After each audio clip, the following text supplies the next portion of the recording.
All right. Yes, sir. You got Stevie S in the house. Bimini boy. Yeah, man, we come here to hold some hand and arms and toes and ties. Oh, man. We got white coat tonight, y'all. Yes, sir. Come and hold your head up high. While your waist, girl, touch the sky. Shake your body, girl, touch the ground. Up and down and all around. Hold your head and hold your ears and hold your nose and hold your mouth and hold your neck and hold your shoulders, hold your chest and touch the rest and shake it up, shake it up. I shake it up, shake it up. I shake it up, shake it up. Shake it up, shake it up. Shake it up, shake it up. I shake it up, shake it up.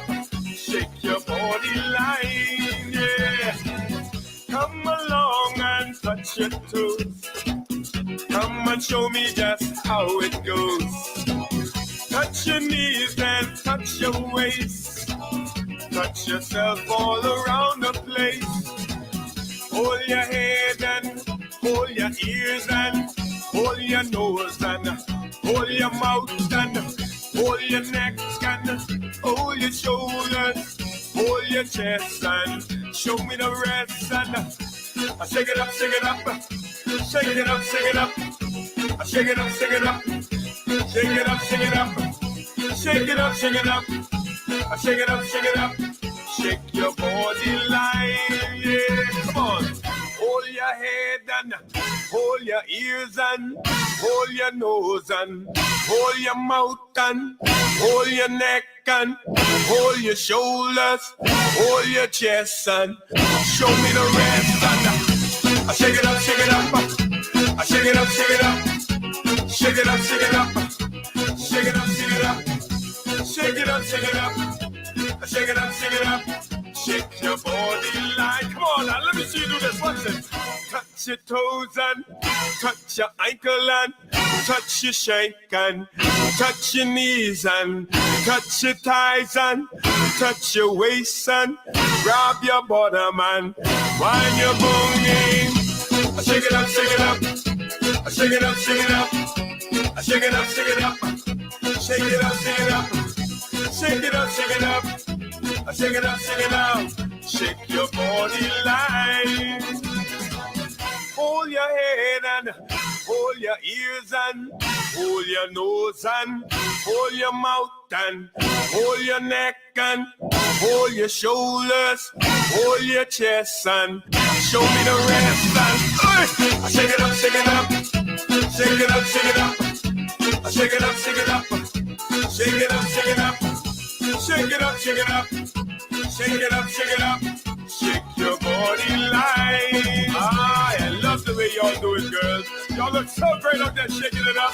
Y'all don't get tired. Man, I see some of the fellas that stop and go up the dance floor. Y'all girls just insist on shaking it up, man. Don't stop. Let me see y'all, man. Come on, do this. Shake it up, shake it up. Shake it up, shake it up. Shake it up, shake it up. Shake it up, shake it up. Shake it up, shake it up. Shake it up, shake it up. Shake your body line, yeah. Shake it up, shake it up, yeah. Shake it up, shake it up. Shake it up, shake it up. Shake it up, shake it up. Shake it up, shake it up. Shake it up, shake it up. Shake your body line, yeah. Shake it up, shake it up. Shake it up, shake it up. Can I count it off? 1, 2, 3, 4.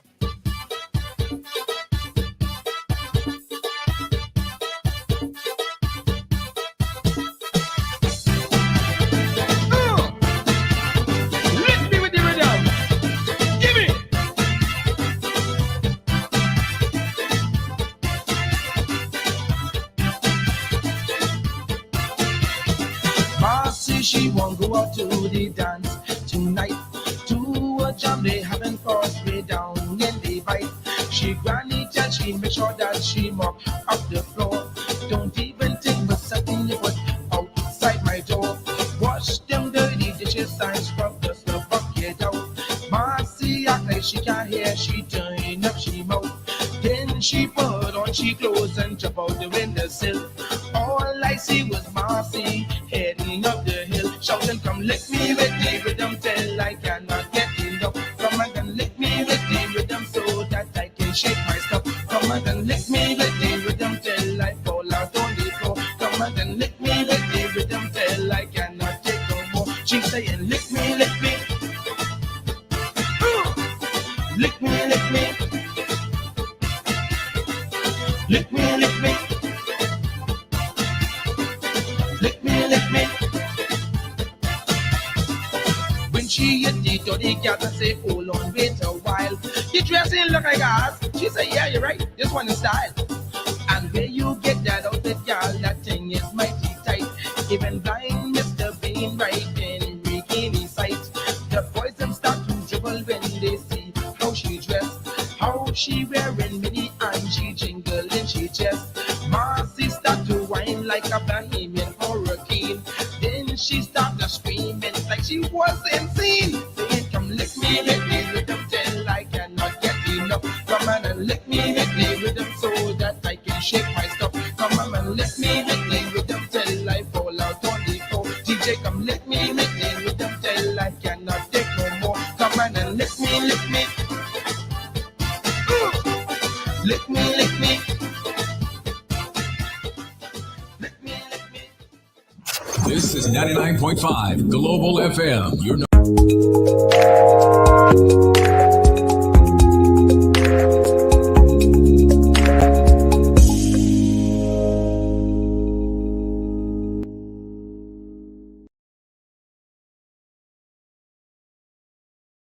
of this radio station. Today can be the turning point in your life by making a simple decision. Fundamental questions of navigation. Where am I? Where am I going? And how do I get there from here? I invite the leaders of our planet to ask themselves these three questions before they make any crucial decisions. But if you don't make decisions, you're going to stay right where you are. We are all map makers. We are in a time of transition. If we're going to change, we have to change the direction that we're going. Our planet needs leaders who know where they want to go. When we change the direction we're going, then we want to make sure we're going in the right direction. Leaders who can see the big picture. Because if we're not, we're going to either go backwards or we're going to stay where we are. Recognizing the psychological and the spiritual shifts and changes that need to be made, often from the inside to the outside. To be able to shape your future, you have to be willing and able to change your paradigm. Complex journeys require navigation. The path to the truth is one such journey. This is your GPS. Hairstyling services provided by J.D. Edwards Salon and Spa, Palmdale Shopping Plaza, Madera Street. Accessories provided by Chevette Williamson Jewelry. Standout jewelry for standout women. Good evening, good afternoon, everyone. And welcome to GPS Global Paradigm Shift on Global 99.5 FM. There we go. Good afternoon to you all, and thank you for tuning in on this Masterclass Monday. Michelle Malcolm in your company of this warm, what else to do, Monday afternoon. We are once again coming to you with Professor Sidney McArthur, Walter Thompson, on what we call Masterclass Mondays, where we look at the Constitution of the Bahamas to educate you of your rights and responsibilities contained therein. Before we get Professor back into the studio, though, I want to throw the telephone numbers and ways by which you can engage in the conversation today. So if you want to call or comment, or if you have a question for the professor, here's how you do it. The telephone numbers to call are 3260271, 3260271, 3260272, 3260272, And the WhatsApp line is 801-0271.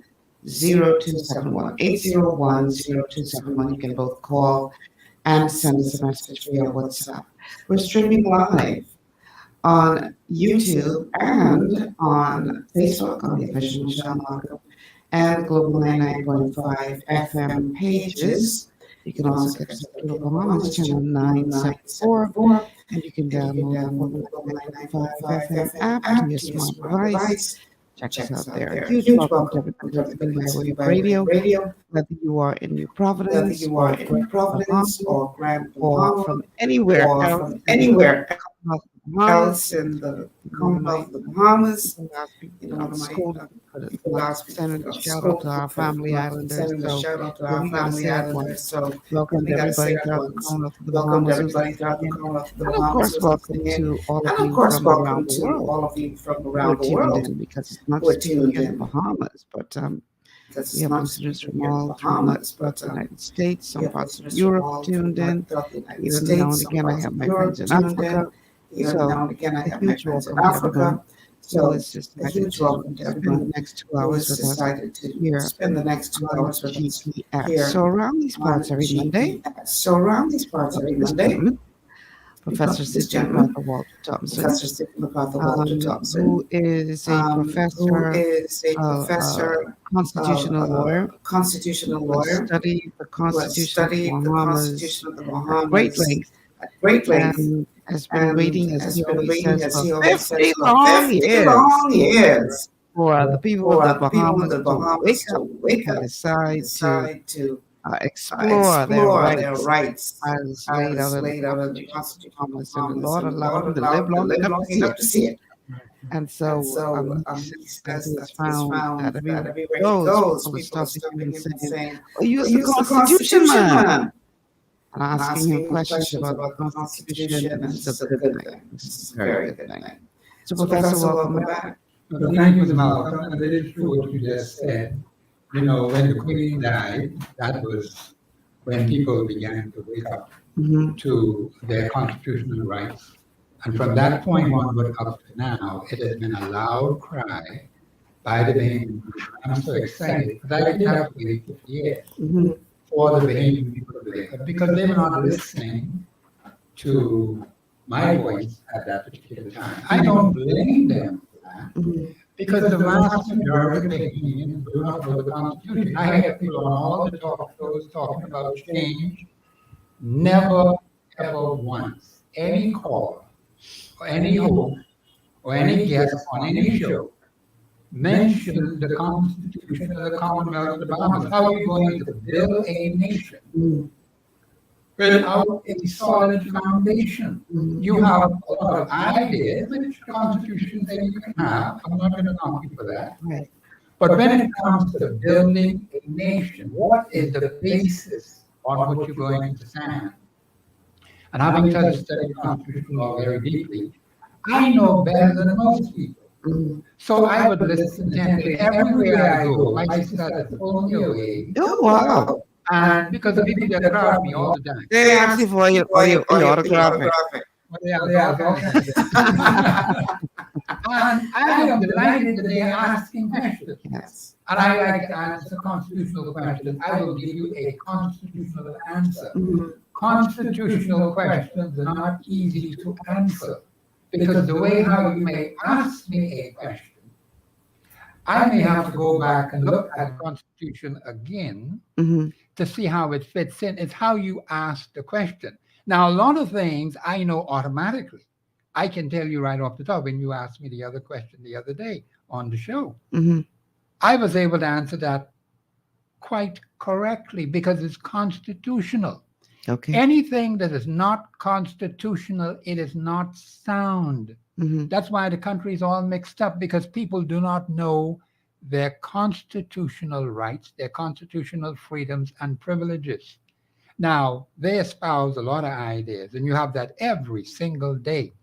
What is it based on? One thing, are you organizing yourselves? Article 24.1. One gentleman just finally admitted after hearing me say that for so many years, he said, Professor was right all along. Mm-hmm. I am not going to mislead the Bahamian people because I know better that they are being misled over and repeatedly every single day on radio and other media out there, giving misinformation on the Constitution. They don't know what the Constitution says. Why don't you tell the people the truth you don't know? See, if you ask me a constitutional question and I don't know the answer, I'll tell you. Professor doesn't know the answer to that. He has to go and check it out. Now, when I say it publicly on air, I don't back down for no one. You will have to show me from the Constitution, Professor, you're wrong. And not a living soul has been able to do that over the last 50 years. Mm-hmm. Well, I guess they're about to start now, eh? Well, let them bring it on. Now, you've been calling for people to organize themselves. I see big protests going down on downtown today. Yeah. Calling for the resignation of Bell, Minister Keith Bell, with regard to this whole situation of his performance as the leader of the immigration department, or should I say the minister with responsibility for immigration. Is that the kind of lobbying that you're calling for Bahamian people to do? Or does it go deeper than that? I am so delighted you asked me that question. We have seen from the evidence that kind of demonstration is not working. Okay. Now, when something is not working, you have to ask yourself why it's not working. Okay? You have to ask yourself, what is it that you want? You have to ask the Bahamian people. Before I do anything from a community point of view or constituency point of view, a nationwide point of view, I will ask the people. That's what you do. Article 24.1 says, yes, the people are to protect their interests. Do you have an interest to protect? But just getting a couple of people going down Bay Street, making a bunch of noise, not effective. It has never been effective. We have seen the evidence of that. Why continue working with something you know is not effective? You have to create, and there are so many creative ways. If you know your Constitution, there are creative and effective ways to deal with a government that is stubborn, that is hard-headed, to deal with a representative that is stubborn, that is hard-headed. Why are you making that such a burden on yourself when the Constitution is right there to guide you? But because you lack wisdom and understanding, you don't know the document. They know you don't know it. So therefore, they could carry you around the mulberry bush. But you can't do that to Professor Sidney McArthur, Walter Thompson. That can't happen. Now, how many out there know their Constitution to the point where that they could confront the government of the Bahamas? They could confront their representative and say, you're wrong, you're dead wrong, and could prove it. And if they don't want it written about it, you say, no problem. We give you a limited period of time to change. If you don't want to change, that's not a problem either. You just ain't going to be there no more. And that individual may be moved from there quicker than they could wink their eye. There are effective ways of dealing with stubborn, rebellious persons who have been given authority in this country to run our national affairs. We just not have taken up the challenge. And going downtown or anywhere else with placards and marching up and down, that's not the effective way you're saying. It has been proven for years. It is not working. So why are you doing it? Are the people interested in that? Well, if the people are not interested in that, why are you doing it? If you look at the sheer numbers, it doesn't seem so. I mean, Well, it does not just seem so. It is so. It doesn't make any sense going down Bay Street with some placards. You got 25 people. Especially in all this doggone heat. Now, if you call them out in the heat, you need 50,000. 50,000 and up. But then you're saying something. But Professor, we did see a little bit of success with We March. Remember that? Yes, that is all them correct. people showed up? Yeah. There were a couple thousand. Right. How long did it last? Well. And it became political. That's the problem right there. Right. I'm glad you mentioned it. Now, what happened out town, I heard from the news, and I think the report is accurate. They said PLP and the FNM were there, probably out in their party colors. Now, here's another problem. The particular personality they asked to resign is a member of the House of Assembly. There's a vast difference between his authority as a member of the House of Assembly, as a minister of the government, and as a member of a political organization. We just can't seem to get this thing straight. Okay. That's our problem as a people. So what are you suggesting? Are you suggesting that he should be made to step down, if at all, as a cabinet minister, but not necessarily as the member of parliament? Is that what you're suggesting? There is hardcore evidence to show that Mr. Keith Bell has violated the Constitution of the Commonwealth of Bahamas. Okay. See, I want to deal with that. Okay. Okay? That's what's important. The supreme law of the land has been violated by this particular personality.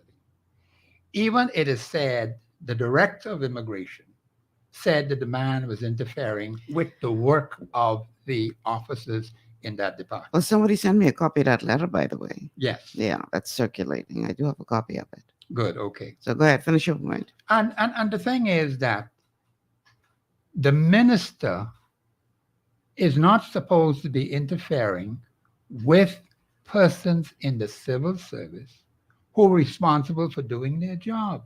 The minister has a job. The director has a job. The others have their job. But you have political interference. They should have ignored him.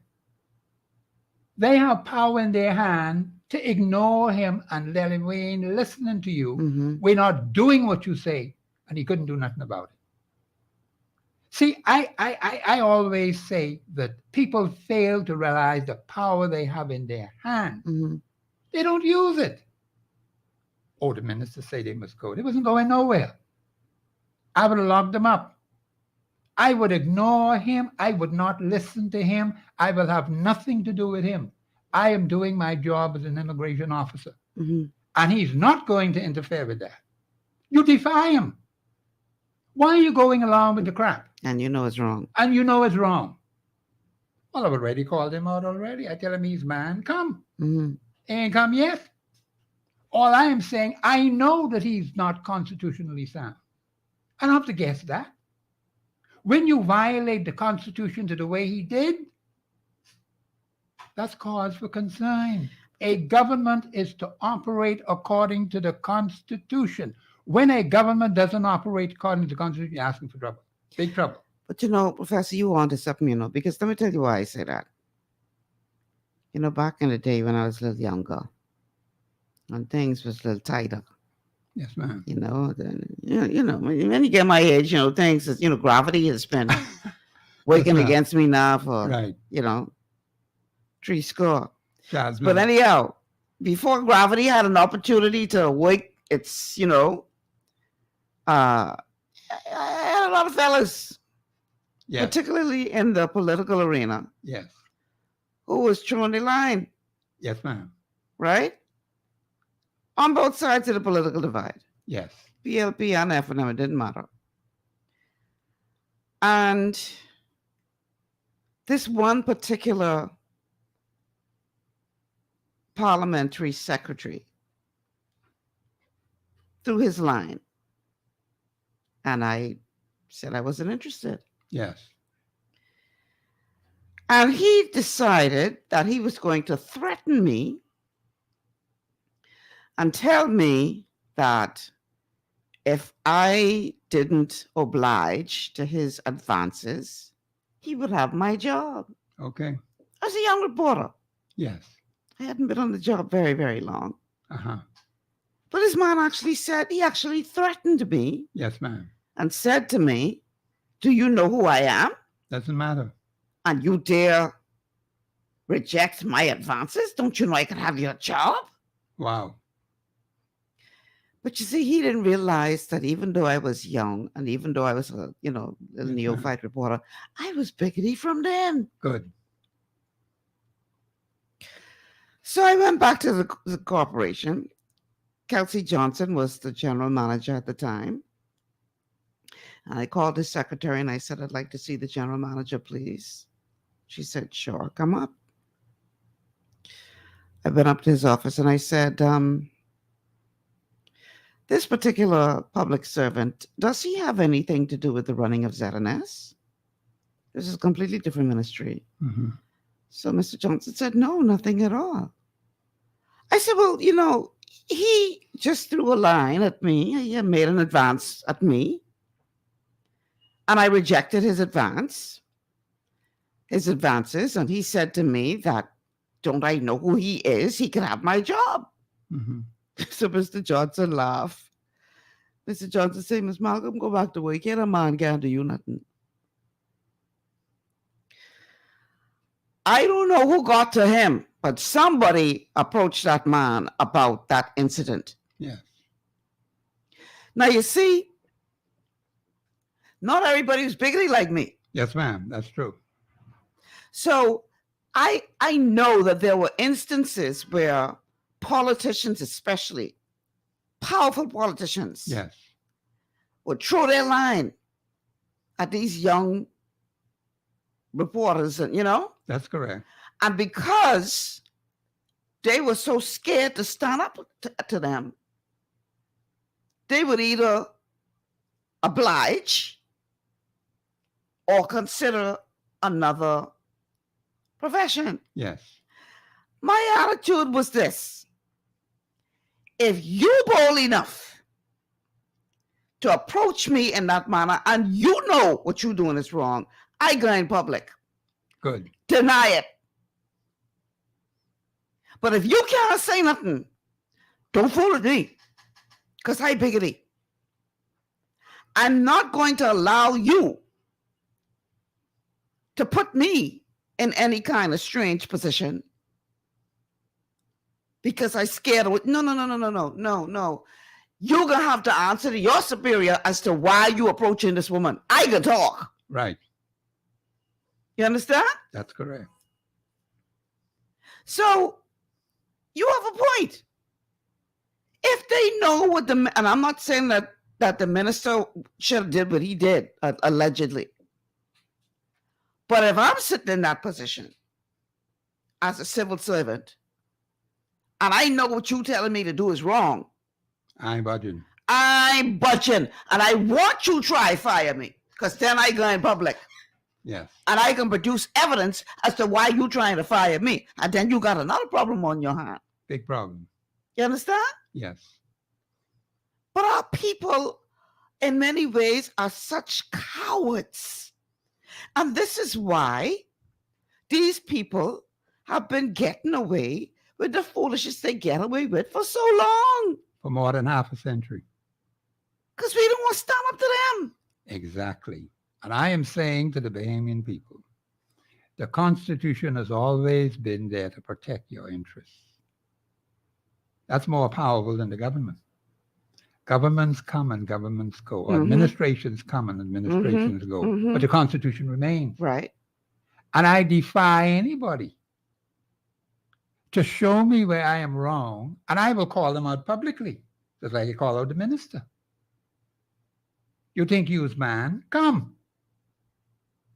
I will challenge him. Mm-hmm. Because I know he's wrong. And he can't say nothing if you do challenge him. Exactly. And he ain't going to say nothing either. He can't say nothing. Exactly. So I'm saying to you, we have got to get to the point where we say, Mr. Prime Minister, you're dead wrong. And here's why you're wrong. Mr. Representative for the constituency, you are dead wrong. Here's why you're wrong. You also give them right if they're right. Mm-hmm. You do that. Mm-hmm. But you don't have to kowtow to them. They are mere mortal human beings. They have a responsibility to respect the office they're in. I don't have a problem with that. But when you can talk crap and do foolishness and nonsense, I can call you out publicly. And I will challenge them. If you think he was man, you think he was woman, come. That's the way you have to deal with the government of the Bahamas, who has been allowed to get away with all kind of foolishness for more than 50 years. Article 6 of our Constitution is clear, hardcore proof.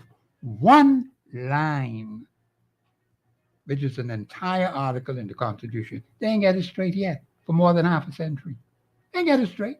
But look at the damage it has done to the fathers, the single fathers, The single fathers are not organized to fight it. What are they waiting on? You can stay in the dark? Mm. The Privy Council has already established and confirmed the Constitution is always right. So what are you waiting for now? The children have suffered. The mothers of the children have suffered. Who's going to pay for all this damage? And how many people are involved? How many people have been affected? We don't know yet. 50 but I will long inquire. years. 50 years. long years. But I will be inquiring. And if they talk foolishness in my ears, I'll come right back here on radio and identify who the suckers are. Oh, no. Well. We got to take a break. Yeah. Professor say you bad. Come. I challenge him and tell him, come. It's got to have hard mode, you know, Professor. But listen. Because that hard mode is take plenty nerve. But the point is, I know that I'm right according to the Constitution. You ain't getting me to back down because of who you say you are. Because I ain't checking for you. You might be able to fight, but they ain't know that. But that's all right. Just I want the first one to cross me. Let the first one cross me, and they will be guinea pig for all those who will be before them. They can learn today. That's right. All right. We got to take a break, y'all. We'll be back after these words of our sponsors. Stay with us.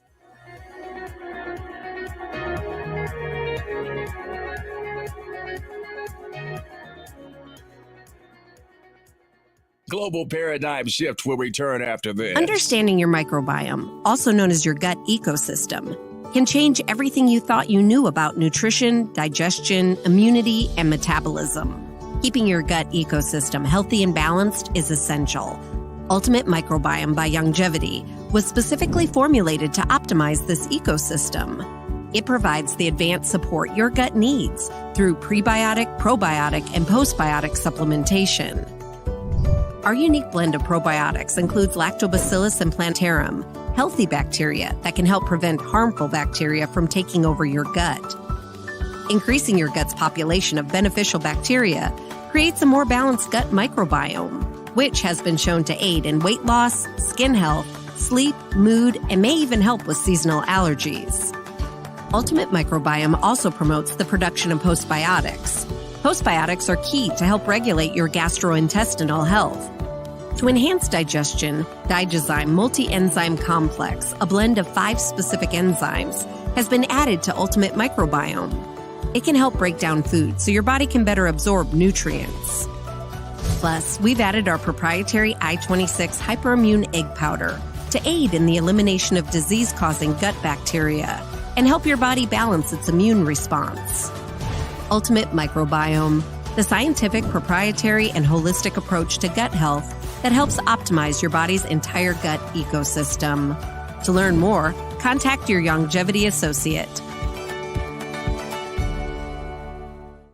Welcome to Sunshine Auto, the hardest place on the planet for a rims, paint, and tires. We are your auto superstore for rims, Lexani, Azaras, Trueform, Western, Lux, Fuel, Tracklight, Tough, Rough Racing, Velocity, Mud, All-Terrain, and low-profile tires. Cars, homes, and commercial window tinting. At Sunshine Auto, we put God first and customer is king. Blessed love. To stay healthy, it's crucial to make sure you get the nutrition you need every day. But it's difficult to get all your recommended vitamins and minerals from food alone. Even in the United States, 94% of people are deficient in at least one nutrient. Beyond Tangy Tangerine 2.0 by Longevity is a simple, convenient, and affordable way to help your body get the essential nutrients it needs. It's an advanced plant-driven multivitamin mineral complex that contains certified organic whole foods, trace minerals, and antioxidants.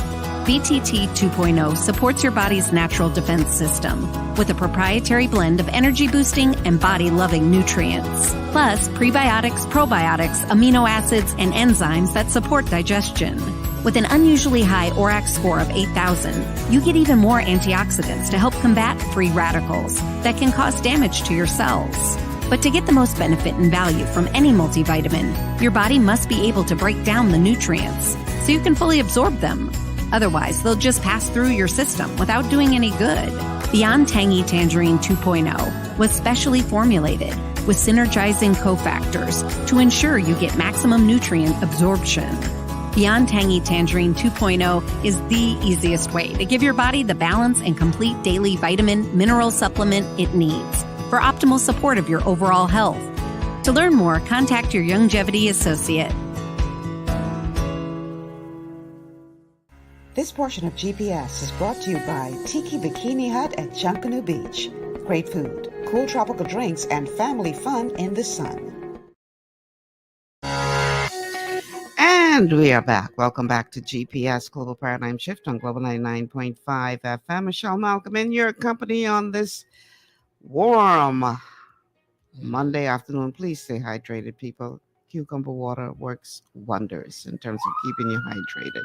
So today's the Masterclass Monday. We're talking about the Constitution of the Bahamas, your rights and responsibilities as contained therein. And of course, our guest of honor every Monday is the professor, Sidney McArthur, Walter Thompson.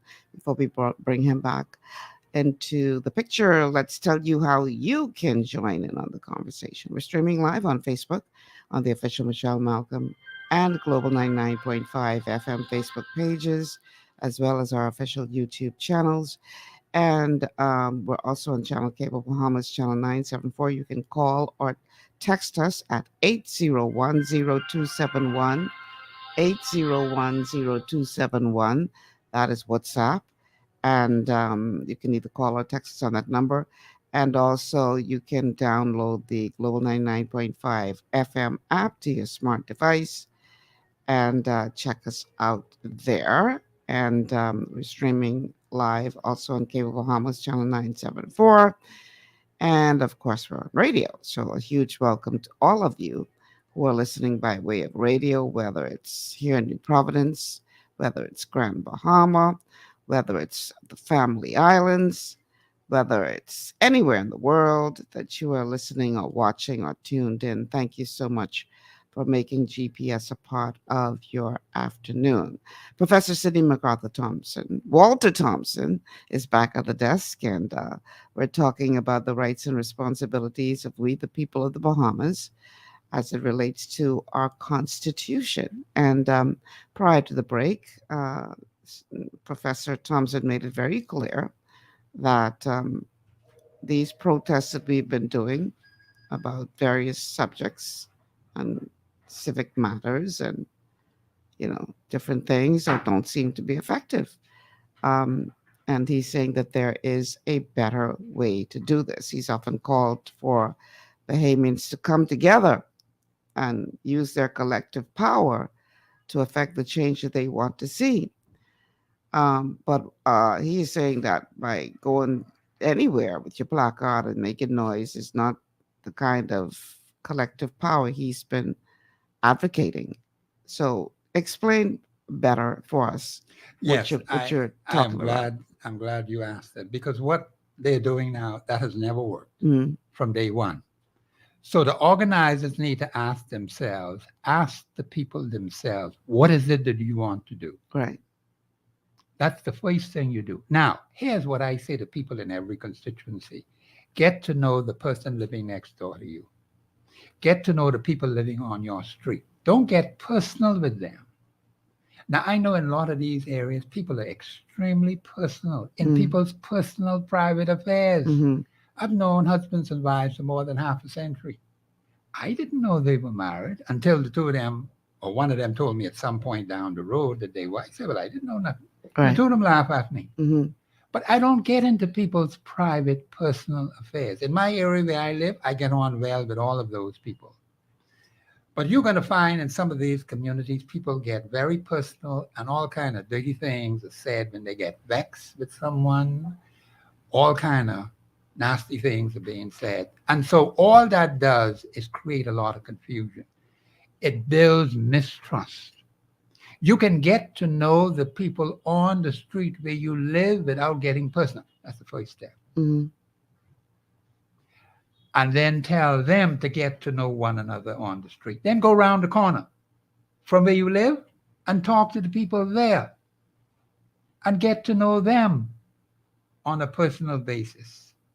And then you tell those people around the corner, come and talk to people around your corner. and the people around your corner go and talk to people around that corner.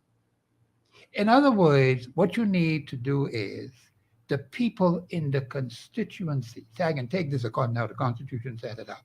Mm-hmm. The people in the constituency have to be on one accord. Okay. That's not so. Now, you can belong to different organizations. I always use in Barnabas Church, in my example, and BTC. Mm-hmm. But when you go to BTC, you don't be singing a tune in BTC. I go to St. Barnabas Church. Nobody wants to hear that. That's not important to them. When you get to BTC, you do BTC job. What is wrong with us in a given constituency? That we cannot see that we have major constituency problems that transcend politics. Mm-hmm. Right? Mm-hmm. Why then is it that we're not looking objectively at issues that have been affecting us for years and we've not gotten any results? Because we're so politically polarized. We say, I'm a part of this party, I'm a part of that party, I ain't one with no party. How do we get over that, though? I have a comment from yes, Bertha on Facebook that says, waiting for Bahamians to come together ain't gonna happen either. Too much F&M and PLP polarization is still the game. No, but we can overcome it. You see, when you look at things from a negative point of view, you never solve anything. Right. To me, that ain't no problem. That's a non-problem for me as a citizen of this country. Mm-hmm. You have to learn how to get on with people who have different points of view from you. I let people talk all the time when they talk about the Constitution. I know some of them be talking a lot of nonsense, but you have to listen to them because the Constitution says they have a right to express a view. You do not take that away from them. But now when it comes to dealing with the facts of the Constitution, what is constitutionally sound, that's a whole horse of a different color. Mm-hmm. Now, see, many of them can't fit in there. 99%+ of them can't fit into that. So you have to help them. You help them in areas where they are weakest. One area is organizational structure on the ground, on the constituency, where people are coming together to deal with issues that affect all of them. Mm-hmm. But that's not happening. And so we keep suffering. We can overcome that. You could go to your political party. I'm not getting into that. In Right. fact, I don't discuss that with nobody. Mm-hmm. You say that's what you are. That's your business. I'm not interested in that. Right. I'm interested in, can we come together on the ground, some 5,000, you got some 5,000 plus constituents and more in a given community. What's wrong with them? Cannot have the wisdom. You mean to tell me we're that stupid? We don't have enough wisdom. We don't have enough. And a lot of these people in these communities are talented people, educated people. They need strong community leadership on the ground. You see, that I would tell them, if you ain't sure, you call me. I'll help you with that. But you know, it's amazing, Professor. In some areas, you see that kind of cooperation and collaboration. Like, for instance, you have some areas that have the community watch, crime watch, where they have a whole committee that's been formed. Yeah. And they appoint people and on each corner or whatever, and they look out for their neighbors. And if they see anything unusual or suspicious happening, they call the neighbor, they call the police. And so they found a way to cooperate when it comes to that. So what you're saying is that they should look to identify other issues that are concerned to the community. Exactly. Put your political colors down to the side when it comes to that particular issue.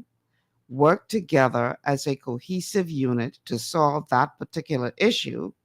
And if you're a member of parliament that has been elected to represent your concerns in the House of Assembly doesn't seem to be doing a good enough job, you approach them as a collective unit to say, listen, these are the concerns of this community. It ain't got nothing to do with how we voted. It ain't got nothing to do with color you come here with. Because these concerns are affecting all of us. Crime is affecting the entire community. Oh, that's terrible. The criminal don't say, well, I ain't going in this house because that's a PLP. Or F&M house.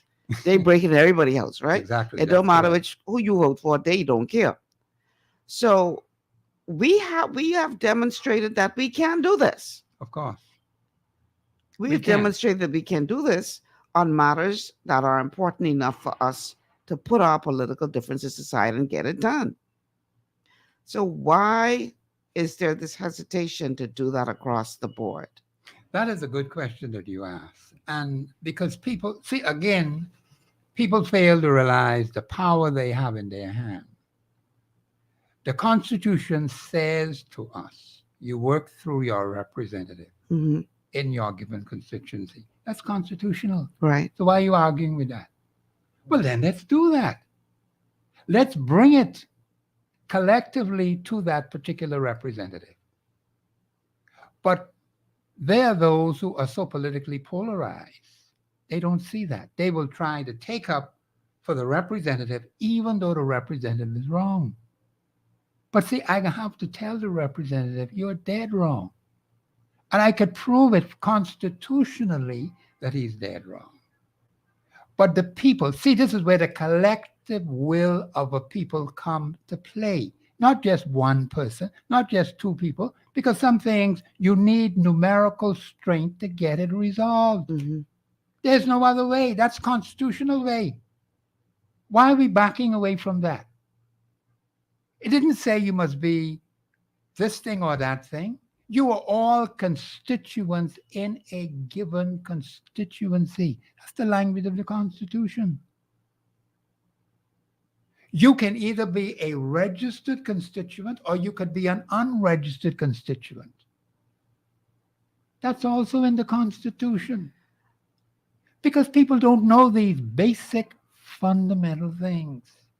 They're confused. I have a question for you, Professor, because having had the opportunity to live for a couple of years on a family island, yes, where local government was obviously very alive and well, you got to see that in action because you have a local government council on these family islands, and they take that very, very seriously. And so the local government would represent the views of the people. Like, for instance, when I was there, I was working for a particular resort. Yeah. And oftentimes, one of my job responsibilities was to go before the local government council every month and advise them of what was happening at that resort, right, and how, what programs we had in place to benefit the community, and find out if there were any concerns that the community had through the local government, or whether the local government council wanted us to assist the community. And that was a part of my job. Yes. I used to have to go and account to them every single month as to what was happening at that resort, and find out from them what the needs were of the community, and then take that back to my bosses and say, well, the people of Bimini, through their local government council, have said that these are their needs. Is there anything that we can do to assist? Exactly. That was a part of my job. Yes. That is alive and well in the family island setting. But here in New Providence, local government is non-existent for all intents and purposes. So, whereas that is clearly defined in smaller family island communities, it is less so here in New Providence.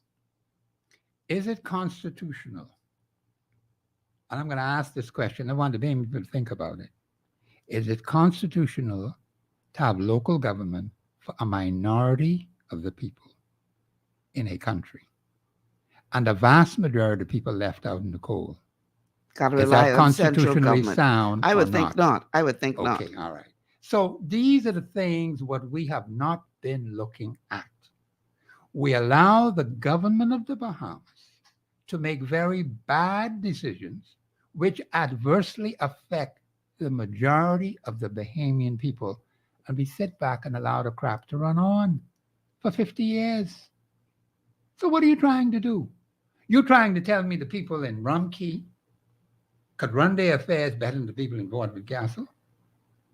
What kind of nonsense is that? But we did nothing about it. And they were beating themselves on the chest and carrying on and saying what they were doing and this and that. And the majority of your people do not have this local government system. Well, of course, there's some who are complaining about it now that it ain't working in some areas. But all I'm simply saying is the Constitution allows you to work through your representative. I have nothing against local government, but it ought to be established in your Constitution. It's not there. So they could come in it tomorrow and decide I can give it to this one, I can give it to that one, because that's what has happened. The vast majority of the people have been left out. We did nothing to challenge the government of the Bahamas on this issue. How could we as a nation sit back and allow that crap to run on? Nobody questions it. See, these are the things we need to start thinking about. You have to protect your interests. Do not leave it up to the representative in your constituency. Do not leave it up to the government. Do not leave it up to any agency of the government. The people have to put pressure in the right places to protect their interests. That's not happening. And so I put that question out there and let the payment people think about it. Because I know it's not constitutionally sound. I can say that right off the top. It can't be. How could you put the majority of your people, push them on the outside, and say we can do this for the minority? What kind of crap is that? But it has happened for years and years and years. It's been going on. And nothing has been about it. Yeah, That's wrong. It is kind of crazy. And quite frankly, a lot of the challenges that we're facing are challenges that could be addressed at the local government level had there been an effective system in place. Yes. Why we got to wait for a government agency to pave roads in our area? Why? Even if we say, and a call I come to you right now, even if we say, okay, we know that our area is full of potholes. We, as a local government system, have determined that this needs to be addressed. So now we take this to our representative to say, make representation for the central government to deal with this, as opposed to it coming from the other end. Right. We waiting for central government to decide that they're going to look upon us with favor and fix our road when they feel like fixing it. And they clearly ain't checking. No, they ain't checking. We have a call on the line. Caller, welcome to GPS. Good day, God bless, Michelle. How are you doing today? Good. How are you? Pretty good. Thank God for life. And good afternoon, Professor. Good afternoon, sir.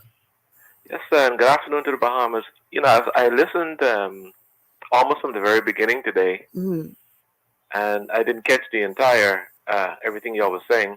So I didn't catch the gist of the show, but I heard, other than, of course, you talking about the constitutional rights, but I heard Sidney Thompson making reference to the government is wrong, the government is wrong, the government is wrong, but I don't understand what it is the government is around about. Did the government do something or say something lately that you're pointing out the wrong there too? Let me say this to you right now. The government of the Commonwealth of the Bahamas has violated the Constitution of the Commonwealth of the Bahamas, Article 6, for more than 50 years. Okay. You understand what that means? No, sir, because I don't know what Article 6 says. Okay, you see, that's the problem. And I'm not knocking you, caller, for the question. All I'm simply saying is we have allowed the government of the Bahamas to run roughshod over us. We have a local government system that has been given to the minority of the people. We did nothing about that. We allowed the government to just get away with it. And the vast majority of the people don't have a local government system. Well, central government does not want local government in Nassau. Oh, clearly. That's obvious. But before I continue on that point, though, Sidney, would you be so kind as to read Article 6 since you're making reference to it? Ms. Malcolm. We have to pull it up. Okay. I don't have you see, because I'm lost from Michelle as he's making reference because I honestly don't know what it says.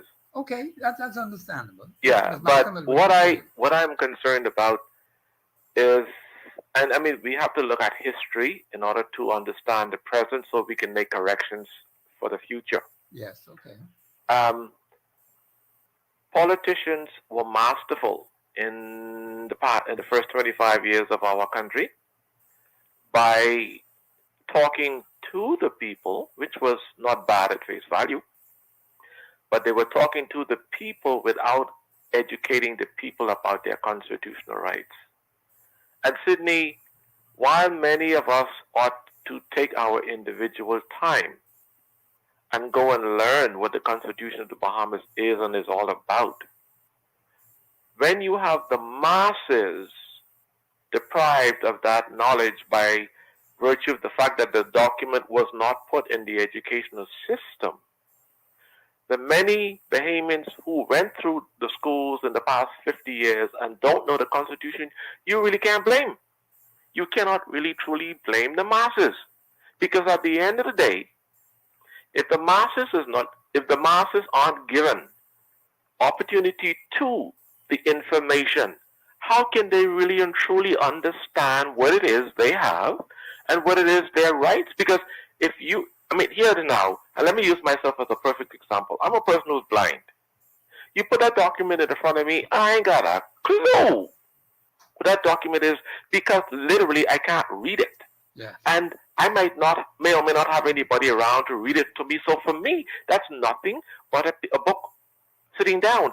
So to put that in the school system, in the wider community, a lot of Bahamians may want to know. Instinctively, they may have a feeling in their heart that something is wrong, all right. But the knowledge was kept away from them. The Constitution was only a distant terminology for so many people, because it was never taught to them in our schools, and it should have been. It was never taught in the wider community, in community events and affairs, which in my view it ought to have been. So a lot of people are just simply, sadly and unfortunately, clueless about what our rights and responsibilities are as citizens because of not knowing the document. So now that you're doing what you're doing with Michelle, more of us are becoming more and more educated, but you're still having the masses going ignorant because it's still not in the school system. So I'll kindly wait for you to read that Article 6 for me. Sure. Now, Professor, thanks for calling, JT. Thank you. You're welcome. Is that the article that you're talking about that deals with freedom of... Single father, Article 6.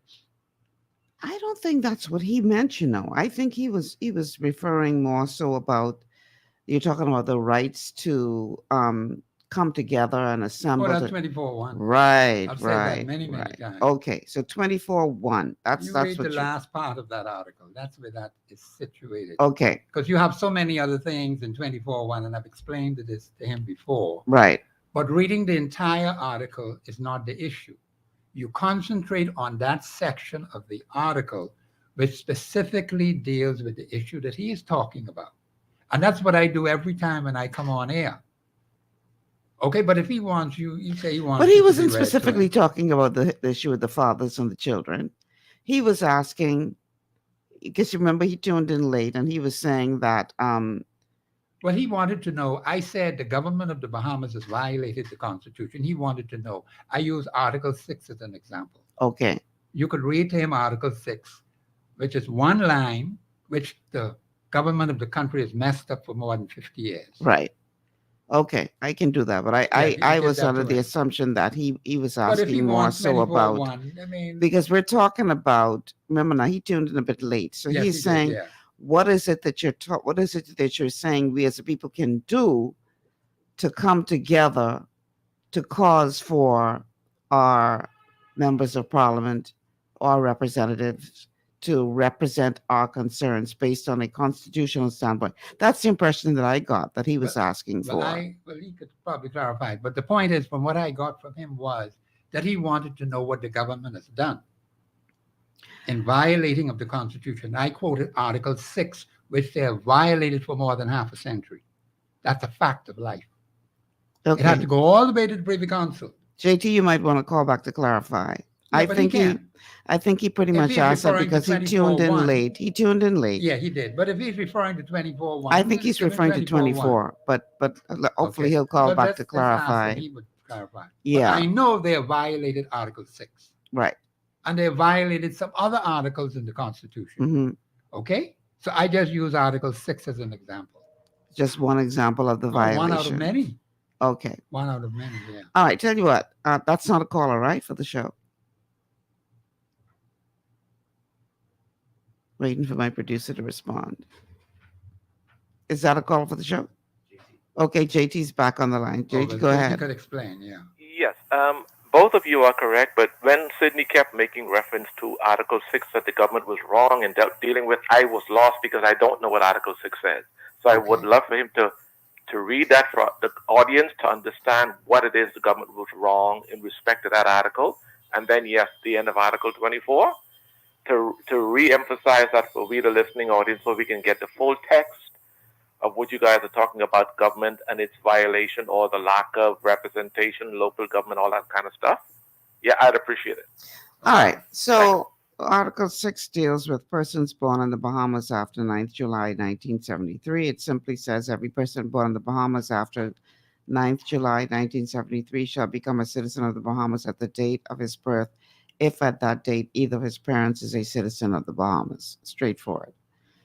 That's a complete article. Yes. And the government has messed up on that for 50 years. Yeah, and that is what main sentence. What the Privy Council and that's what the Privy Council ruled. The Privy Council tell them follow the law. That's Right. all they told them. Didn't change anything. There was no need to change nothing. Mhm. The law is clear in the Constitution, but the government of Bahamas has failed to obey the law. Mhm. Okay, 24.1. 24.1, yeah. Which deals with protection of freedom of assembly and association. Except with his consent, no person shall be hindered in the enjoyment of his freedom of peaceful assembly and association, that is to say, his right to assemble freely and associate with other persons, and in particular to form or belong to political parties, or to form or belong to trade unions or other associations for the protection of his interests. Now, stop right there. Mhm. That's the entire one, right? Mhm. For the purpose to form or belong to. Well, that's 24.1. 24.1, yes. Uh-huh. See, the last phrase is what I concentrate on, which I think the callers need to understand. The other things are fine. For the protection of his interest. Do you have any interest to protect? Because we've allowed a lot of crap to go on for 50 years. That is saying we have no interest to protect. Is that what I'm understanding? I don't think so. I just believe that we didn't know. And I accept the fact the Bahamian people didn't know. I vexed with them for that. I waited 50 years for them to wake up. So I'm saying now that the Bahamian people have awakened up. That's a wonderful thing. But we can't go backward now. We got to go forward. We're going to have to put pressure on the government of the Bahamas, on the parliamentarians who are in the House of Assembly, and also those senators too, to get it right. And if they don't do it, there's a remedy in your Constitution to deal with a stubborn government, to deal with a stubborn parliamentarian, to deal with a stubborn senator, according to your Constitution. See, the problem is, I hear a lot of people talking about they want to see change. What is the change going to be based on? Not a single word they talk about the Constitution. They refer to no Constitution. So what are you going to base it on? The Constitution is your supreme law. And you hear people arguing every single day. They want to see this, they want to see that. What is it based on? If you don't base it on the Constitution, you're wasting your time. You're not going to get anywhere like that. All right. We have to take a break, Professor. We're going to continue this conversation on the other side. Yes, ma'am. But we got to pay some bills. So let's go ahead and do that. Let's get our sponsors their just dues. Yes, ma'am. And then on the other side of the break, we're going to continue this conversation with Professor Sidney McArthur, Walter Thompson on this Masterclass Monday on the Constitution. Stay with us. This is GPS.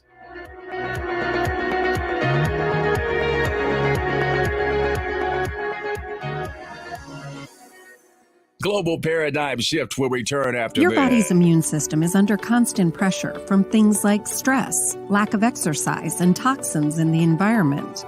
It's crucial to be proactive and support your immune system with the nutrients it needs to function effectively.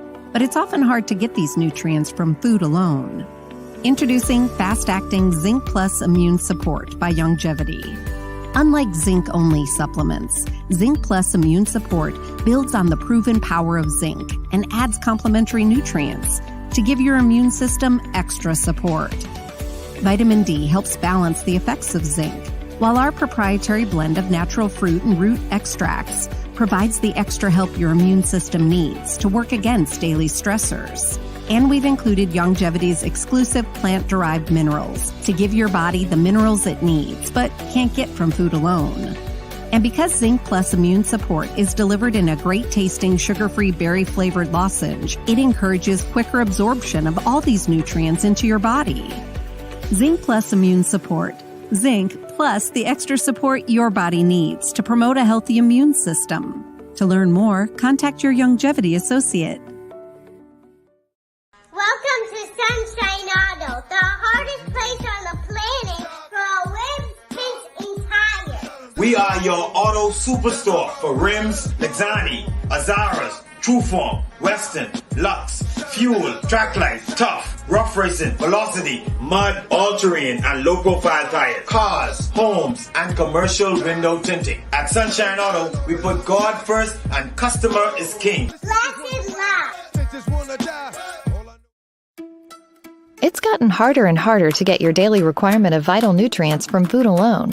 Without additional vitamin and nutrient support, your health and well-being can suffer drastically. That's why Z-Radical was specifically formulated. It combines a blend of antioxidant-rich vitamins, minerals, and botanicals with the protective powers of fucoidan to help fill the gaps from lack of nutrients in your foods. The core of Z-Radical is fucoidan, a naturally occurring polysaccharide that helps stimulate immune reaction, protecting you against inflammation and oxidative stress. We harvest this powerful mineral-rich nutrient from brown seaweed, harvested only from the world's most pristine ocean waters to ensure the purest quality. It's then extracted using cold process technology to ensure maximum levels of bioavailability. Then we add essential vitamins that help to protect your cardiovascular and nervous systems and are crucial for optimal immune and neurological function. Z-Radical also includes a proprietary blend of delicious antioxidant-rich fruits and berries. This great-tasting combination helps your body combat free radical imbalances that can contribute to a variety of degenerative conditions like arthritis and heart disease. Z-Radical. Experience the power of fucoidan with antioxidant-rich berries, 8 essential vitamins, and more to provide you with potent health benefits. To learn more, contact your Youngevity associate.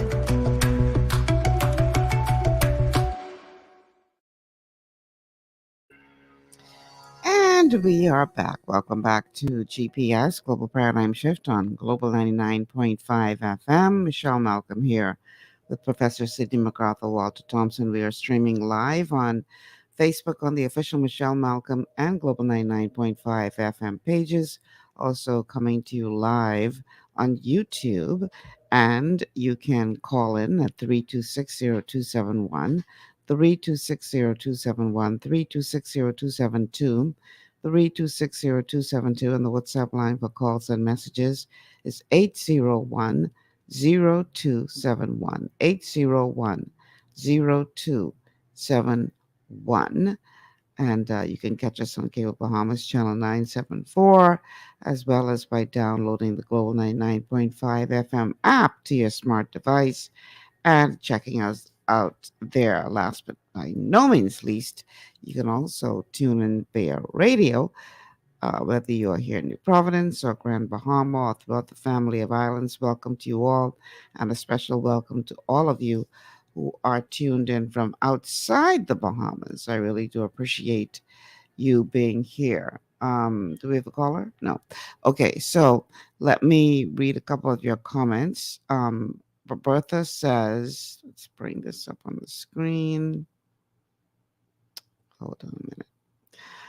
Bertha says, I thought that's what the constituency money was for, to take care of that particular area. I'm not sure which area she was I talking don't know about. what she's referring to. Maybe she needs to clarify that. She says, Bahamians don't like to read. They listen to gossip and run with it, not knowing whether it's true or false. Jimmy says, Michelle and Professor Thompson, this is an invaluable service being provided by you both. The Constitution of the Bahamas, really appreciate it. Thank you. We now have a caller on the line. Caller, welcome to GPS. Caller. Hello. Hi, you on the air. Hey, what's up, Michelle? Everything cool? Great. Professor, how you doing? Yeah, I'm doing well. How are you? Good. Great, man. Blackmail, yeah. Listen, Michelle, Professor's right on target. I want to address something that JT just called in about the Article 6. It's a coincidence that after 50 years, the Privy Council addressed Article 6, that the government was getting it wrong for 50 years. And right after they left the gate, even at that ruling, they messed that up again. Who messed it up again? The government, the Minister of Immigration. You have Article 6 in front of you. I just read it a couple of minutes ago. I know. I just did doing it for a reason. Can you pull it up kindly for me, please? When you say pull it up, what do you mean? Well, read it then. Again? Yeah, man. Yeah, Michelle. Get to the point, man. I just read that a minute ago. Just make the point you're trying to make. Michelle, I want you to read it. If you want me to call back or call another time. No, I just read it a couple of minutes ago. I want you to read it, please, Michelle, please. This is a master class. I want you to read it, please. Appreciate it, man. You're an excellent host. We love you. I got to scroll to look for that. Make the point you're trying to make. Okay. The reason or the point I'm trying to make is when you read it in sequence, I wanted to show you exactly what's happening. The article speaks to a child that is born after 1973 of either of his parents who is a Bahamian. But the point that the article makes is that when the child was born, his father had to be Bahamian at the time of his birth. That's correct. The point I am making, the two children that the Minister of Immigration bestowed citizenship upon, their father was not Bahamian at the time of their birth. Right. Their father was a Haitian. Yes. So if you take the Constitution for what it says, he could not bestow citizenship upon an 8 and 11-year-old. That's correct. Because at the time of their birth, their father was not a Bahamian. And he still wasn't a Bahamian up to his death. That's correct. You with me, Michelle? Well, I think I think the minister did make good on his promise to make the dead gentleman a citizen. Yeah, he was not. No, the minister didn't make him no citizen. The Constitution didn't make Mr. Frank Rancine a citizen. Mr. Rancine didn't qualify for citizenship under Article 7 of the Constitution. Agreed. Okay, so what other document did the minister use? Probably the Nationality Act. Yeah, I don't know. That's the point I'm making. That's null and void. Right. This is why I wanted you to read Article 6. Now, with that point, he couldn't make Rancine a citizen because Rancine couldn't qualify under the 3 limbs. First of all, Rancine was not born in the Bahamas the 10th of July, after the 10th of July, 1973. Right. He was born in Haiti in 1968, and he was 55 years. So he didn't qualify there. Mr. Rancine did not renounce between his 18 and 19 birthday. He was still in Haiti as a child. Right. So he didn't qualify there. And finally, Mr. Frank Rancine cannot renounce. That's correct. So how did citizenship got bestowed upon Frank Rancine? Well, that's the question we've been asking on this show. Okay, and then with that, you eliminate his wife and his children. Exactly. Because citizenship was bestowed upon them through him. Let him bring the article under which he did it. That's all we're asking him to do. We have asked for that repeatedly on this show. Yes, and I mean, that's the sticking point. Everything else is a red herring. They're mixing the relevant with the irrelevant. Let's deal with the issues, and that's the problem with this country. They ignore the laws, and when you speak about it like a professor, they want to get angry with him. They say he's talking nonsense. Come to the table. Let's challenge the Constitution versus the Nationality Act or that permanent residency document. You know what's also fraudulent in closing, Michelle? You cannot graduate or move someone from permanent residency into citizenship in the Bahamas. That's not a law. That's correct. Permanent residency, according to Article 54, if you want to make a person a citizen from permanent residency, that's an altered law. So you would have to go back to Article 3, which deals with residency, insert that in through a referendum, and then a person could become a citizen through permanent residency. You can't be here 10 years as a permanent resident, then be a citizen. That's not constitutional. Right. We do a lot of nonsense in this country, you know. Well, they're allowing them to get away with it. That's why they're doing it. Thanks for taking my call. Yeah, thanks for calling. You have another question for me? Oh, no. No, we good. Okay, all right, thank you. All right, Professor. So, Yeah, okay, thank you. Based on what he just said, I do recall when this whole thing was exposed with regard to the recording from within the church when Bell was caught on tape saying he was bestowing citizenship on those people. When he tried to excuse away his behavior to the media after it became public, he referenced, the Privy Council just dealt with this. And he referenced Article 6. Yeah, and I was He like, dead wrong. dude, why are you trying to confuse people? Because You said that. I Article remember that 6 quite well. ain't got nothing to do with this case. That's Nothing. right. Nothing Smoke at and all. mirrors. So, once again, nobody else will call me back and ask me to read this again today, please. Because that's telling me you ain't paying attention in class. They gotta listen. Article 6 says, every person born in the Bahamas after 9th July 1973 shall become a citizen of the Bahamas at the date of his birth, if at that date either of his parents is a citizen of the Bahamas. That is Article 6. That's a key point right there. If at the date of the birth of the child, either of the parent, that refers to the mother or the father, is a citizen at that particular point in time of the Bahamas. Clear as crystal. Now, as clear as that is, the government messed up on that for 50 years. I won't even talk about the more complicated articles in the Constitution. You know something, Professor? I want to challenge you on something. Yes, ma'am.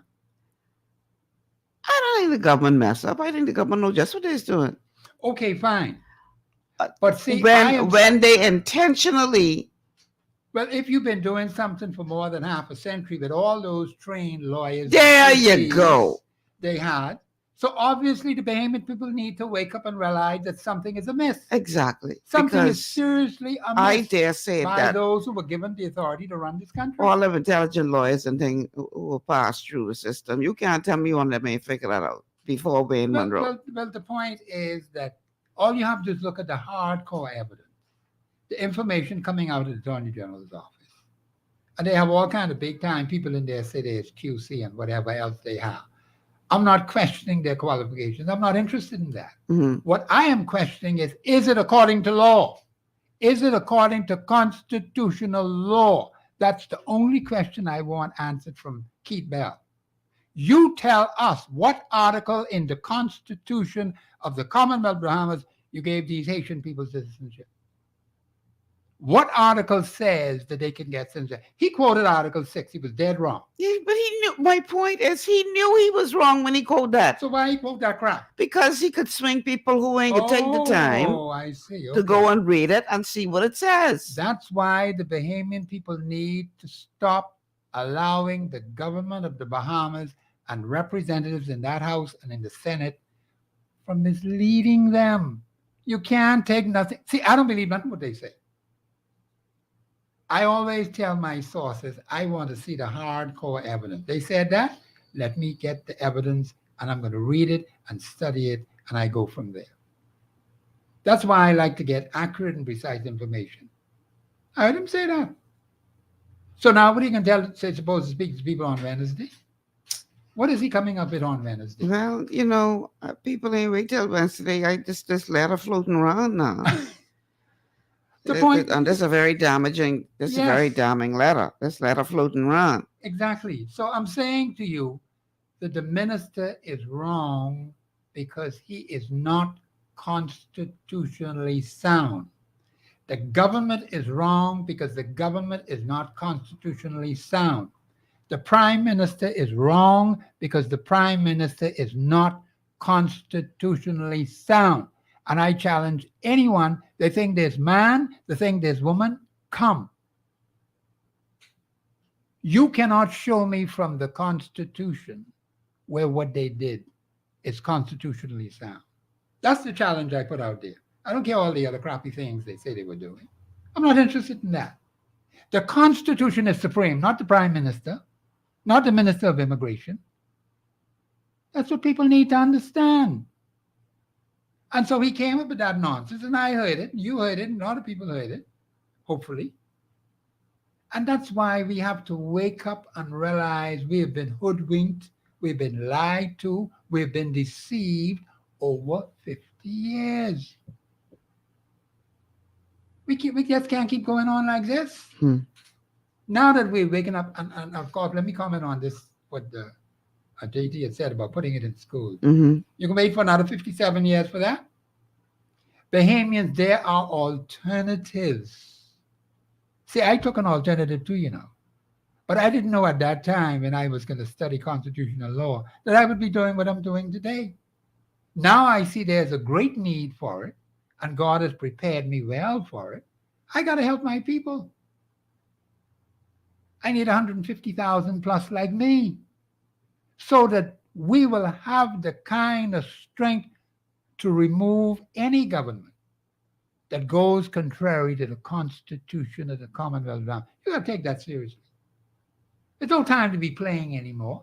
Too many people have lived and died in this country. People who have sacrificed their lives for this country. And this is the kind of nonsense we allow to keep going on and not correct it. It is time that it be corrected now. My generation will correct it. I'm not talking about those coming after me. My generation has to correct it. But at least, let's say some of them, not all of them, just some of them. Because a lot of them don't know the Constitution anyhow. But I have accepted the fact that the Bahamian people don't know the Constitution. I'm not going to beat them over the head about that. I'm going to help them to understand it. I'm going to help them to apply it. I'm going to help them to live it and practice it. That's how we change the country. Article 52.1, let me say this. Parliament may pass laws for the peace, 1, order, 2, good government of the Commonwealth of the Bahamas. That's the responsibility of Parliament. Now, if they pass any law, and they pass quite a few, that are contrary to Article 52.1, it says for the peace, order, good government of the Commonwealth of Bahamas.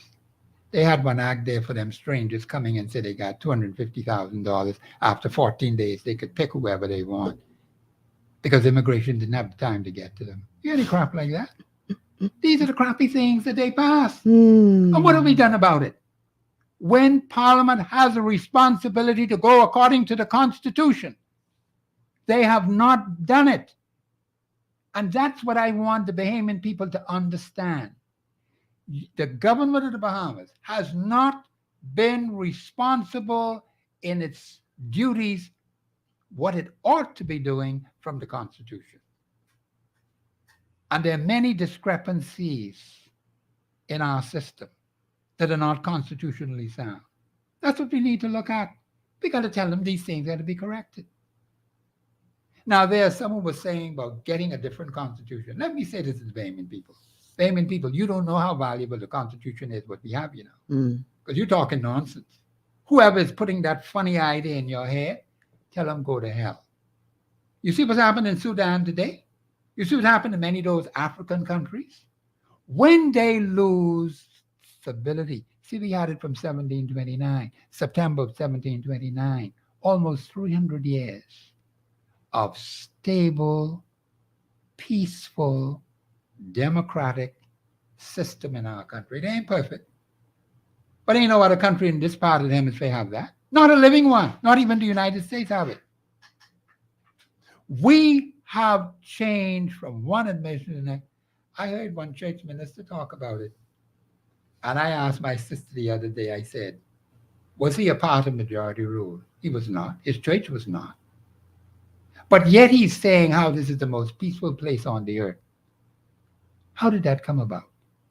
But there are a lot of people who are cashing in on what the founding fathers and others who have sacrificed. Because see, my mom and pa were there. I could tell you that right off the top. My grandparents were there. I was there too. I know what went down. We know who the players were. And the Bahamian people need to understand, while it is beneficial for the country, fine. We cannot afford to lose what we have. You cannot afford others to get you in a tizzy to try to break up the place, and you have nothing. What you can do then? Yes, the government has done a lot of crap, but we could deal with them. We got enough power in that document. Run them straight over. But we haven't used it. What's wrong with us Bahamians? How we get all mixed up like this?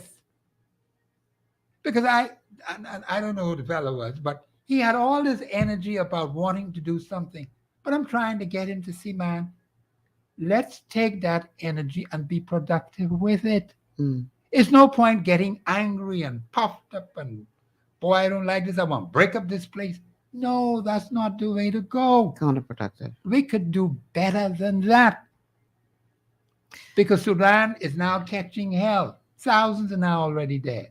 Could we afford that in this country? It doesn't make sense. It makes no sense at all. Because when you done finish and everything done calm down. Then what? Then you What gotta, happens and then? then you got to go rebuild what you break down. But in a lot of cases, they can't even rebuild. My God. They suffer for years. We got to take a break. Yeah. Wow. On the other side of the break, we're going to continue the conversation with Professor Sidney McArthur, Walter Thompson on this Masterclass Monday on the Constitution. We'll be back after these words from our sponsors. Stay with us.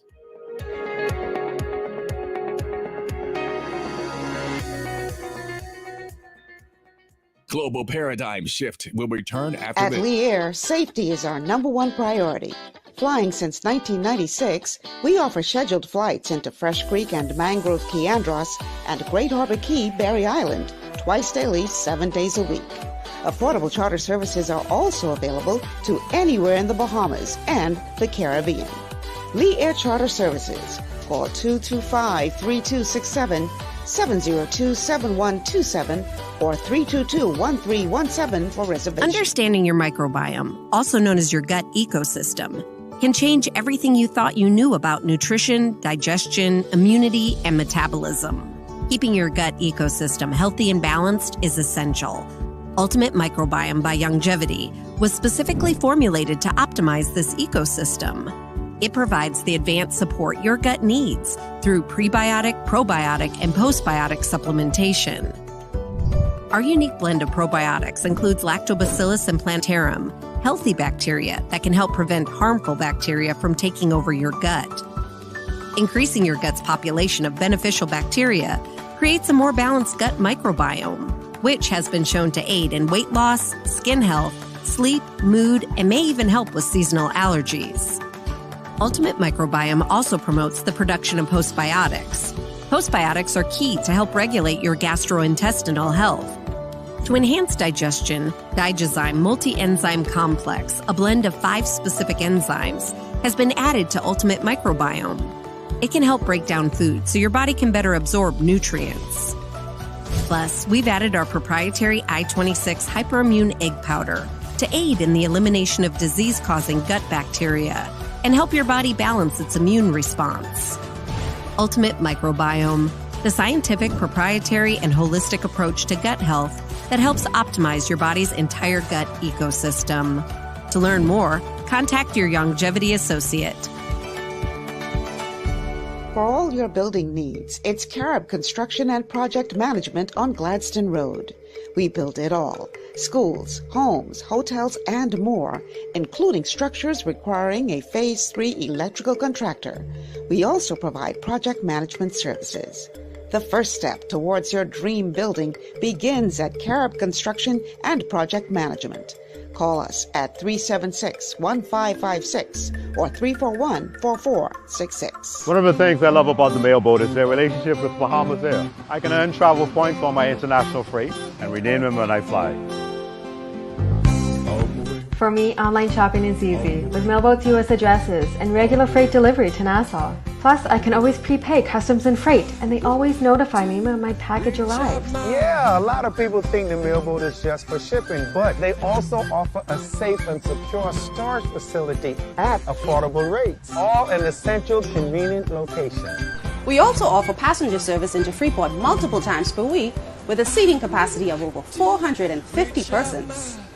with family movies on large screens, one hot meal included, and onboard lounge for snacks and soft drinks. We're the Mailboat. We're bridging people, products, and places.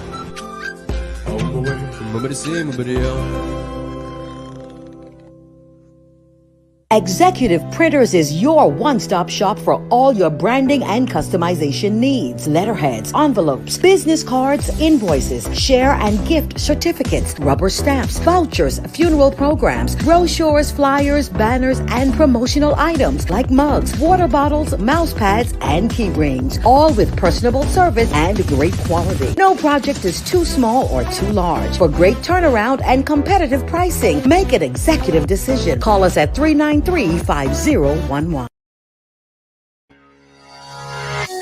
And welcome back to GPS Global Paradigm Shift on Global 99.5 FM. If you haven't already done so, what are you waiting for? Like and share the show on Facebook, where we're streaming live to the Michelle Malcolm and Global 99.5 FM pages. We're also streaming live to our YouTube channels. And speaking of channel, you can also find us on Cable Bahamas channel 974. As well as on your FM dial here in New Providence, 99.5 FM is the place on the dial to find us. Call in 3260271, 3260271, 3260272, 3260272, WhatsApp line for messages and calls, 8010271, 8010271. Download the to your smart device, the Global 99.5 FM app. Check us out there, or you can check us out by way of radio. Welcome to you all. Okay, let me read a couple of comments. Is that a caller? No. Let me read a couple of comments. These comments that I'm about to read are coming from our WhatsApp line. It says, yes, Professor, you're quite right. The Bahamian people can be whomever they want to be. The Bahamian people can be whomever they want to be, belong to any affiliation or political, party they want to belong to, but they must come together on this issue, or no Bahamian benefits, regardless to what political party you may say you represent. Example, who do citizens run to when they have health issues? Not a political party, but to the very citizens of the Bahamas. If the country is run according to the Constitution, these and many issues can be addressed. I think the call is right. The text is right on target. And I'm happy, Texter, for that, of what you sent. It shows that you listen well. Mm-hmm. And I commend you for that. And that's the kind of information we need to get into the hearts and minds of see, if I get 150,000 like that one, I'll be well on my way. Mm-hmm. That would be wonderful. I can wait for the 150,000. All right. Another message coming in by way of WhatsApp says, good afternoon, Ms. Malcolm. If you allow local government in Nassau, you'll have another House of Assembly, but only on the local government level. They will still be divided by politics. The Bahamian people wake up, but they don't have the interest of getting out of bed because of political separation. Let me can I comment on that? Please. Oh, okay. See, Bahamians, you got to stop thinking negatively. I tell you before, you just go to BTC every Monday. You don't say you're the members in Barnabas Church. You don't do that. There's the Constitution allows for people to have their political organizations, trade unions, other organizations. That's in the Constitution. We cannot negate that. But if we keep knocking our people and not educating them properly to see that there's a difference. Yes, you could go to St. Barnabas Church, but you also work the BTC. You could be a part of the PTA, but that has nothing to do with your job when you go to BTC. Same thing applies in the constituency. You are a constituent in that particular constituency, but all these constituency problems knocking all of you all in here. So what are you going to do about it? You're going to say, I'm this, I'm that, and all of us catching hell with crime and all these other funny things happening? Come on, Bahamians, you got to wake up. Let me read this message. Yeah. Talk about negative approach. This person says, I always tune into your Monday shows, and I'm finding it hilarious that you all still believe the Bahamian people are waking up. When they wake up and you give them a copy of the Constitution, they can't read it because of the failure of the school system. For those that can read, they are stuck in the plantation system of low-wage employment created by the deliberate disregard for the immigration system, but as it relates to legals and illegals. The foreign labor component is what is being used to drive the country in the try. Let me start again. The foreign labor component is what is being used to drive the country to its third world status. The concept of imported tribal politics, indoctrinated and now ingrained in our society, is now the strongest block to development. Keep reading the Constitution to them. When you reach the end, go back and start again. Add a little about foreigners taking over because the locals need someone to blame for their condition because they refuse to believe that their tribal leaders would do what is happening to them. They will never admit that just as fast as the politicians solve the problems of protection of turtles and sharks, they can easily fix the constitutional problems of the Bahamas.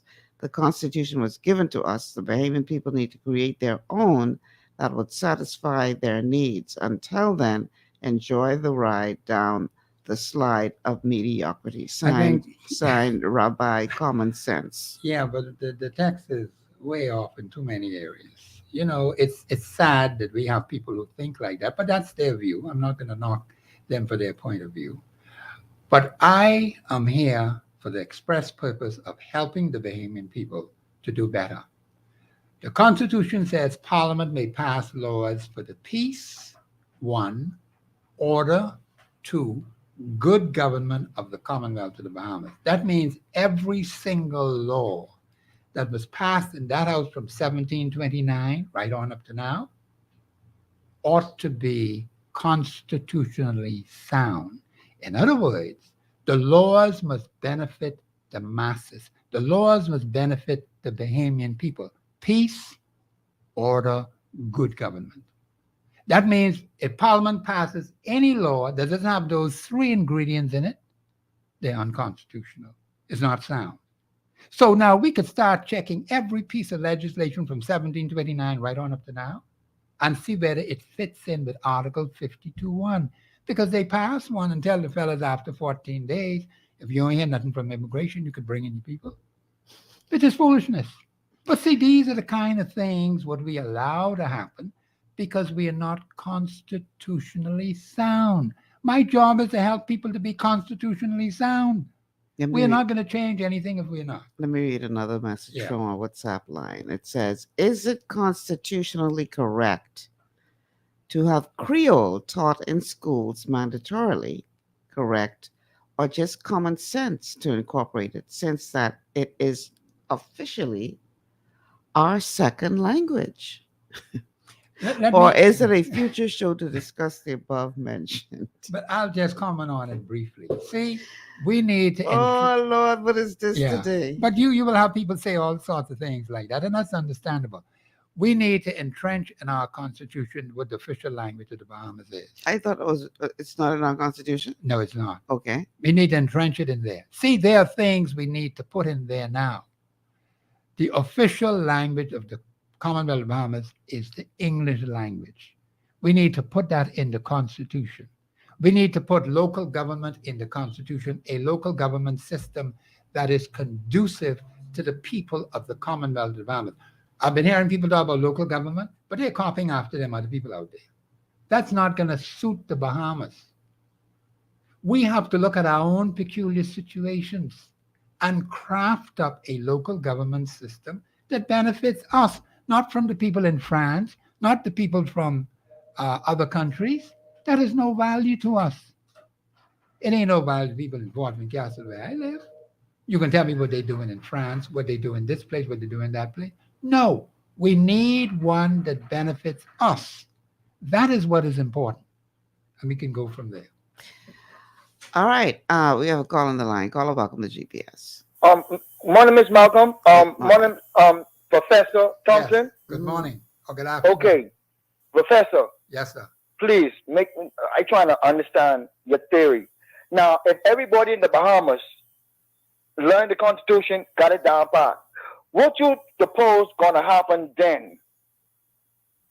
Because I hear you keep on preaching, but us learning the Constitution when the government is in itself not going by the Constitution. So when we learn the Constitution, what we do then? Riot? Because we ain't gonna change nothing. You keep on brokering like it's our fault. I go on. Canada, Freeport, yo. Let me just, if I may, Please. answer the caller. I can understand his frustration. Getting frustrated and talking crap doesn't make any sense. All right? That's what he did just now on air. All I'm saying is I can appreciate the Bahamian people being disturbed. I waited for 50 years for the Bahamian people to wake up to the fact that the Constitution is important. They have just now woken up. They're still sleepy. They're still drowsy. But you got to help them. You don't beat them over the head and talk about rioting and all that sort of thing. We don't need that in the Bahamas. The Bahamas has had stability from 1729, September of 1729, right on up to now. Peaceful transition from one administration to the next. We want to keep it that way. We're the only country, perhaps, in the Western Hemisphere that has that. We may be the only country in the world that has it. Are we prepared to show that to the world? We want to show the world something. That's a positive thing to tell all those nations out there who are doing all kinds of funny things, can't get their nation straight. Listen, we have an example for you to follow. And Bahamians don't realize how valuable that is. God has blessed us with that. We need to take that and use it and go all over the world, showing the world how to do it. Because we have done it from 1729 right on up to now. The last election we had was the most peaceful one. The most peaceful one. In spite of, who is there now. But it had nothing to do with those particular personalities. It had to do with God. God's divine intervention. The most peaceful general election. The last one, 2021. So we got to work with that. You don't spoil that peaceful transition for rioting. Come on, man. When people start thinking like that, the negative thinking, we got to have positive thinking. We have enough power in the Constitution to bring the. And he asked what could be done. And when everybody know the Constitution, you won't have this crap what's going on now. I'll tell you that much. You won't have a government that is going to be doing foolishness and nonsense. You will have a national government that can solve national problems. You're going to have representatives in the House of Assembly that will deal with constituency problems. And of course, if you want local government, you could add that too. But I'm saying that the system we have now, the way it's done, the way it's run, you do not have the quality of the people to do your national affairs to your advantage. It has been a terrible disadvantage for 50 years. And the Constitution says Parliament may pass laws for the peace, order, good government of the Commonwealth of the Bahamas. Has that happened? It hasn't happened. Now, there have been some good points along the way. That's not good enough. We're supposed to be far more advanced than we are now. So it's important that the people know the Constitution. I'm going to make sure that they know it. And then make the necessary changes as essential. I'm going to give my number out at the end of the show. So we have another texter from WhatsApp that says, I agree with the caller. What do we do now that we are informed? I think the professor has been answering that all along. Oh, yes. And let me answer it again. The caller has asked the question. And let me put my number out there now then, since you all don't know what to do. 465-5786. 465. Don't call me while I'm on the show. 465-5786.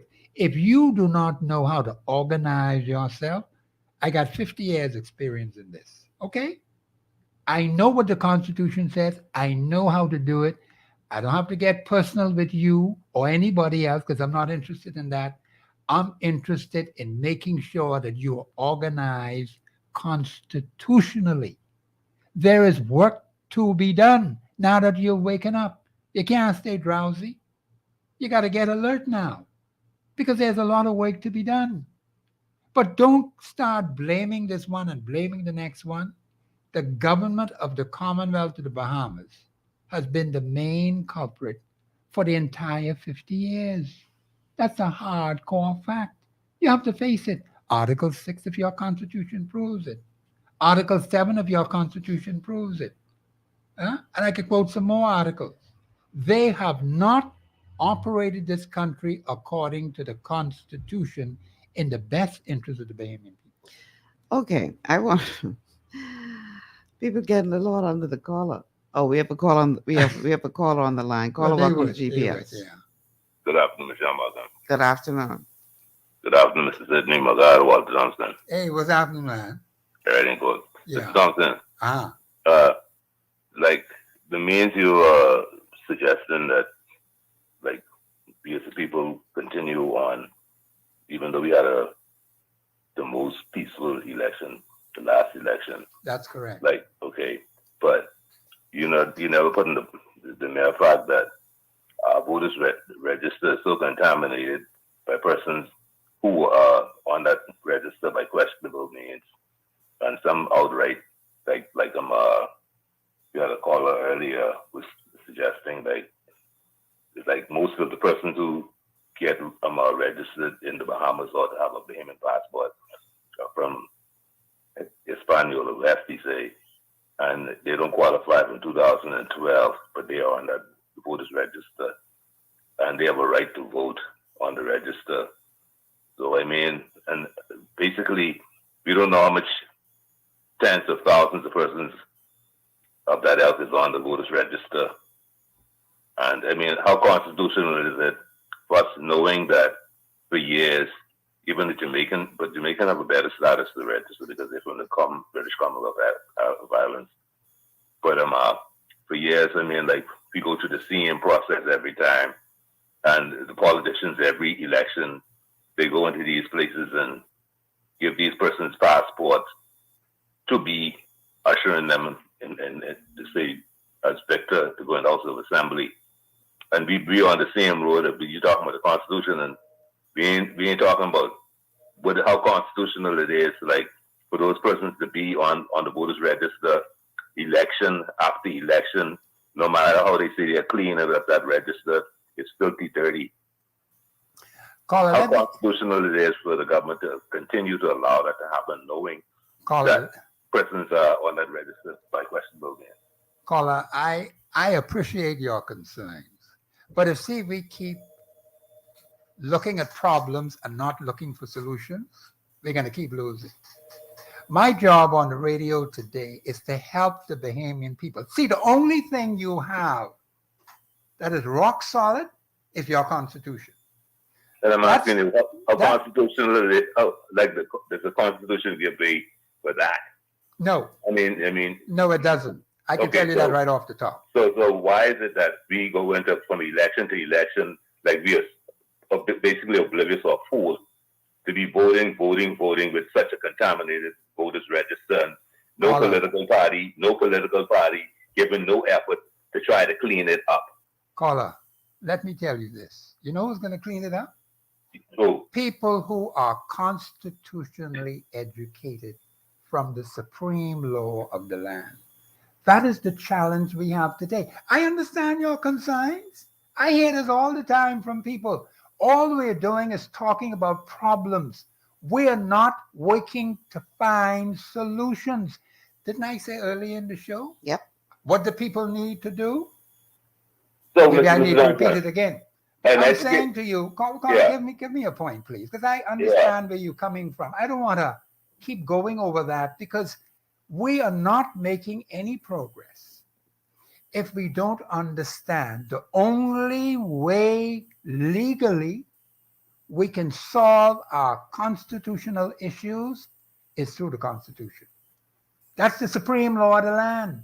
Yeah, but through the Constitution, but who you going to, like to say, constitutionally, if you're not the Bahamas, you got to go, like to say, England or someplace, say.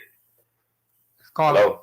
Why you got to go to England? Listening? Why you got to go to England? Caller, you're not listening. Because you think you're going to get action on the ground here, but the same set of people, no matter how the coin flip, it's PLP or FNM and the CNC instead people all. You couldn't get nothing Well, done. who is allowing that? That's the point that the professor has been making since day one. Yeah, but I mean, like, who is allowing it? Yeah. From the time, no, listen here, from the time when any political organization get into be administrators of governance in this country, it's between two entities, okay? I mean, nothing ever changed between the two of them, no matter how we cry.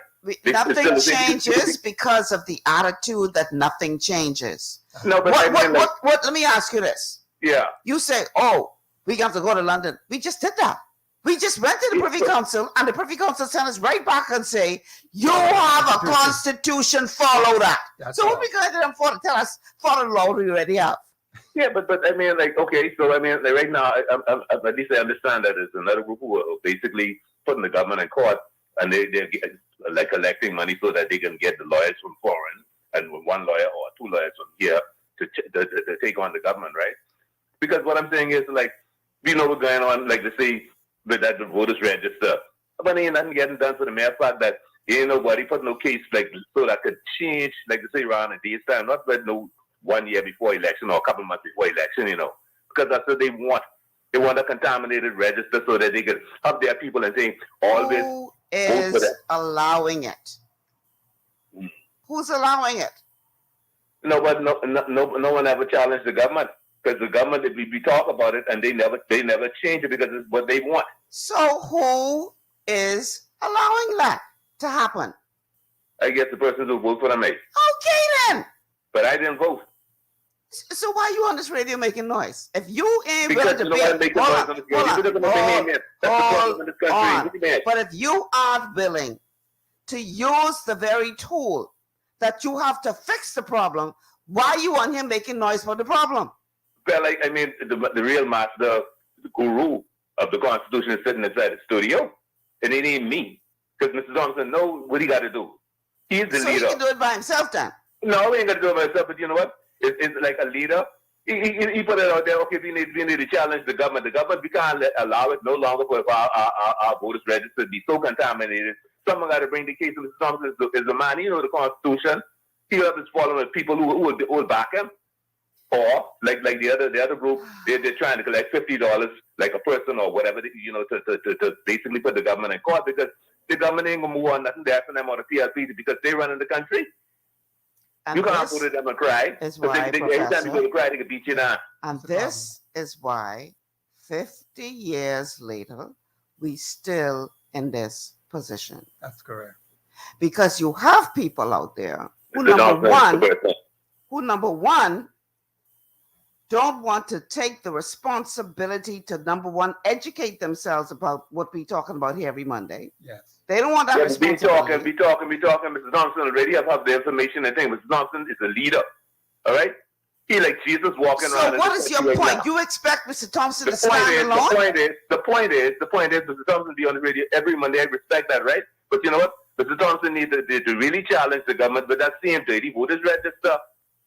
Put a case and put the government in court to clean that up, because that's our problem right there. We talking about with this article, the next article thing, but the real poison has been in that case, like the passport and the voters register. That's the real poison. Because all the change we're looking for, we'll never get, because if it's so contaminated, it's so many people who want that who even belong here, and it's intentional. And Mr. Thompson, so the only person who could do that is Mr. Thompson. Mr. Thompson is the guru, not you. You ain't coming on your show. So the only person who could do that is Mr. Thompson. Mr. Thompson is the man. So the only person who could do that is Mr. Thompson. The Einstein. That white hair on top of your head. That's the one. Paula, thanks. Yeah. Thanks. Have a good day.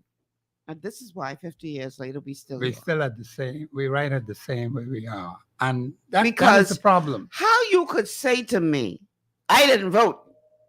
So what you calling making noise for? What are you calling for? If you don't want to use the very tool that you have been given to make the change, you say you want to see. What you calling it for? It makes no sense. See, it makes no sense. That's what I keep saying to the people. That's why I tell them, if you're not sure how to organize yourself. See, I know organization is a big problem in this country. People get all confuddled up.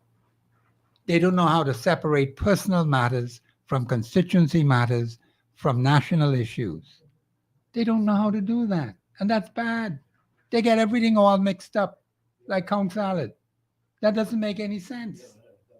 Now, unfortunately, the caller has his view, and I think a call is coming in. This can't be the last call because we only got 4 minutes left in the show.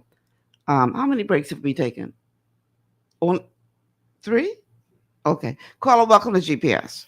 Yes, good morning, Ms. Malcolm. Good morning to Mr. Professor. Hey. Yeah, good afternoon.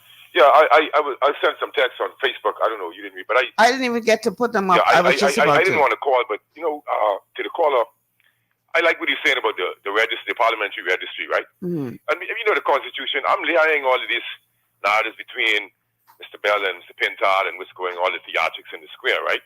And the counter protests. The counter protests are treasonous, political, mindless, bookless goons, right? They're really a part of the problem, along with some of the callers. I'm hearing a bunch of pathetic foolishness, right? So, what happened to power to the people? They're calling and putting this burden on the professor. The professor only can send a message. You see, like I told the fools on the plantation a long time ago, I'm sorry to say fools, but as ex-slaves, they sound pathetic asking the professor what to do. They're a big grown woman and man. You should know what to do, brother. Let's get to unity. That sounds so pathetic for me. Unity is strength. But the only thing we get polarized for is political goonery and buffoonery. That's the only thing you bring from I was a little child. That's all I could see people riding up and down shouting out. We would never get together for nothing of national concern. And I told the fools on the plantation, not disrespect the professor, because I understand the Constitution. I have a layman's Keisha Ellis. But the Constitution only means something if you stand up for it. They will trample over you. So what they blame the professor? The professor was only one man. He older than me and you. You got more energy than him.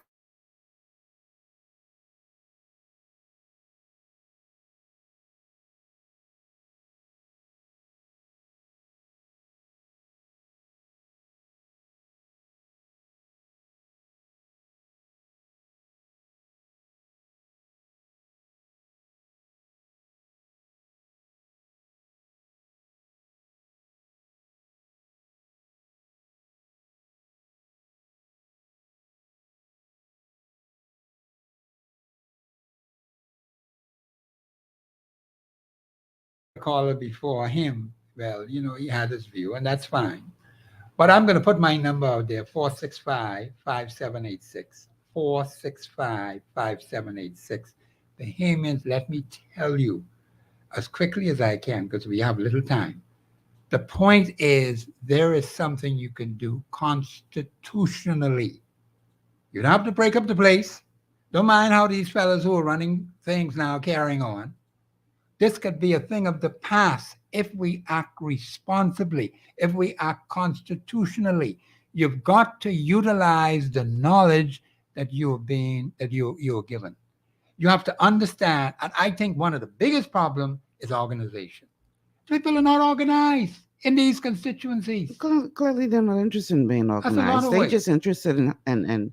If they want to continue in the foolishness, well, then we're not going to make no headway. People, there's a saying out there. It's sad. That you should let us, I paraphrase and then I got to go, it's 4:00. Yes, ma'am. You should let us guess if you're stupid. Don't open your mouth and confirm it for everybody. Right? Let us walk away believing you got some sense by keeping your mouth closed. That's true. But we have too many people in this country who wear their ignorance with pride. That's sad. They're proud of their ignorance. I'm wondering why we're in the position we're in right now. Anyhow, it's 4:00. Let me stop. Gotta go. Gotta get out of here. Professor, thank you as always for being here on this Monday for another masterclass. God willing, we'll both be back next week. See how we're going to need these classes. Man, look here. But these people need to stop being so ignorant and stop being so willing to confirm it. Yeah. Keep your mouth shut and then we only could guess you're stupid. Don't open your mouth. See, if they will listen. And let everybody know you're they stupid. will learn something. And then they can organize. No, it's all about having my voice heard. I ain't got to make sense. I just got to be loud. That ain't going to help it. Anyway, got to go. Thank you, everybody. And if I mash your con today, sorry, but not sorry. It is what it is. Got to go. It's after 4:00. Tomorrow, tune in for another thought-provoking show where we help you to think beyond the obvious. Until then, I'm Michelle Malcolm. Have a good day, everybody.